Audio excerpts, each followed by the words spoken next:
Xitoyning iLife brendidan juda ham ajoyib hamyonbop namlantiruvchi baza sifatida foydalansak ham bo'ladi. Losyonimiz.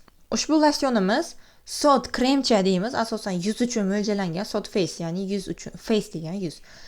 Ushbu kremchamiz sodni o'zi ma'nosi super oksi dismutaz. Ana shu tarkibida shu borligi uchun ham juda ham ajoyib effektni beradi. Bu svobodniy radikallarni o'ldirib, shular bilan kurashuvchi mahsulot bo'lib hisoblanadi. Qolaversa, buni eng ajoyib, eng hamyonbop baza sifatida foydalansangiz ham bo'ladi. Bu yuz terisini shunaqangi himoyalab, ajoyib tarzda namlantirib, yoshartirib, ajinlarni ketkazib beradiki, tarkibidagi gialuronat natriy bilan yana asal ham borligi o'zi bilamiz. Barcha yuz niqoblari asalli bo'ladi. Asalning yuzga juda foydasi katta. Ushbu kremchamiz tarkibiga ham asal bor. Jenshenni ildizidan tayyorlangan nima ham bor bu tarkibida. Kollagen ham bor yana.